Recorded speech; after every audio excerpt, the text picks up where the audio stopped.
네, 이정원 주택금융공사 사장님께 질의드리겠습니다. 예, 의원님. 예, 사장님 공사 업무와 직접 연관된 내용은 아니지만 우리나라 최근 출산율이 어느 정도 되시는지 혹시 아시고 계십니까? 0.9나 뭐 1 이하로 알고 있습니다. 예, 우리나라 올해 2월 통계청 자료에 따르면 우리나라 합계 출산율이 0.92명으로 한 명이 채 안 됩니다. 지난해 0.98명에 이어 2년 연속 세계 꼴찌이고 OECD 국가 중 유일한 출산율 1명대 미만 국가입니다. 너무나 안타까운 현실인데요. 제가 사장님께 이 말씀을 드리는 이유는 우리나라의 이러한 저출산 쇼크를 탈출하기 위한 방안으로 주택금융공사에 정책 제안을 하나 드리기 위해서입니다. 사장님, 물론 일부 예외도 있겠지만 출산율을 올리기 위해서는 기본적으로 혼인율이 올라가야 되겠죠. 네.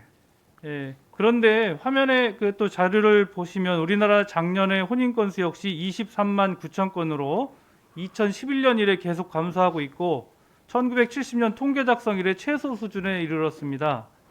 지난 2006년 이후 역대 정부에서 150조 원이 넘는 저출산 예산을 쏟아부었지만 줄어드는 출산율과 혼인율을 막기에는 역부족이었습니다. 그렇다면 왜 이렇게 출산과 혼인이 줄어들까 고민을 해보면 결국 가장 핵심 원인은 경제적인 부분이 아닐까 합니다. 출산을 하려면 일단 결혼을 해야 하는데 일반적으로 결혼을 하려고 하면 결혼 비용부터 내 집 마련 비용까지 다 돈이 들어가는 일입니다.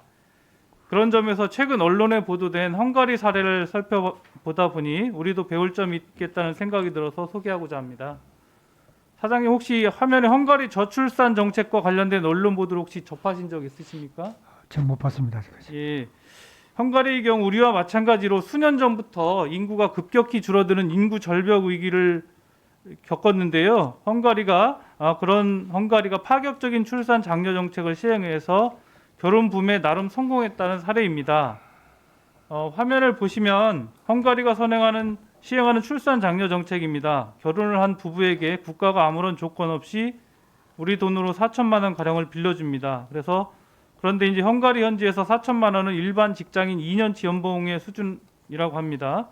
여기서 그치는 것이 아니라 결혼 후 5년 이내 자녀 한 명이 출산 시 빌려준 대출액에 대한 이자를 면제해주고 2명 출산 시 대출 원금 자체를 절반으로 줄여줍니다. 더욱 대단한 것은 우리나라의 다자녀 가구에 해당하는 자녀 3명을 출산할 경우 아예 대출금 전액에 대해 상환을 면제해 줍니다. 그 결과 유의미한 그 정책 효과를 거두고 있다고 합니다. 그래서 저는 주택금융공사가 시행 중인 그 보금자리론 사업에 이를 적용하면 어떨까 싶어서 현황을 한번 살펴봤습니다. 2020년 6월 기준 전체 보금자리론 대출 공급액 23조 원 중에서 신혼가구 우대 금리권이 3조 9천억 원으로 16.8%, 다자녀 가구는 7천억 원으로 3%에 불과합니다. 그런데 그 더욱 문제는 신혼 또는 다자녀 가구에게 어떤 우대를 해주는지 보면 대출 원금도 아니고 대출 이자에 대해서만 겨우 0.2%, 0.4%를 깎아줍니다.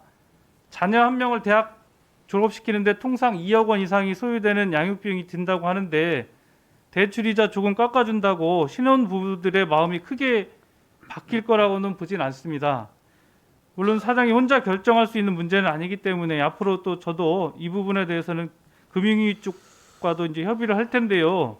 기본적으로 제가 말씀드린 제안의 취지에는 동의를 하십니까? 네, 그렇습니다. 국가 그 재정 여건상 수천만 원의 무조건 대출은 어렵다고 해도 최소한 그 다자녀 부부 또 신혼 부부에게 대출이자 감면 정도는 충분히 가능할 여지가 있다고 봅니다. 사장님 적극 검토해 보시겠습니까? 예, 일반 대출 부분은 저희 소관이 아니기 때문에 제가 말씀드리기는 그렇고요. 주택 금융에 있어서 보금자리 론이나 아니면 전세 대출이나 신혼부부인 경우에 우대하는 방법에 대해서는 의원님 생각과 전적으로 공감합니다. 국가 및 공사 차원에서 신혼가구와 다자녀 가구 등 사회적 배려층의 그 우대 금리 제도 개선에 대해서 방안을 마련해서 저희 위원실에 별도로 보고해 주시길 부탁드리겠습니다. 네, 그렇게 하겠습니다. 이상입니다. 한국 그 자산관리공사 사장님께 질의드리겠습니다. 한국 사장님 현행법상 부정수급액 미반환 시 각 정부 부처별 강제 징수가 가능한데요. 사업부처의 인력이나 전문성 부족으로 이행이 미흡할 시에는 한국자산관리공사에 위탁을 해서 징수를 이행하고 있죠. 지금 준비하고 있습니다. 예, 맞죠? 예, 예. 그런데 현재까지 한국자산관리공사로 위탁된 사업은 2014년 문화체육관광부에서 위탁한 한 건의 사업뿐이라고 합니다. 예. 왜 이렇게 사업이 저조한 것입니까? 일단 그 구체적인까지 그러니까 일단 저희한테 하려면 각 부처가 의사결정을 내려줘야 되는데요. 예. 그 부분에 대해서 아직 조금 협의가 덜 되는 것 같습니다.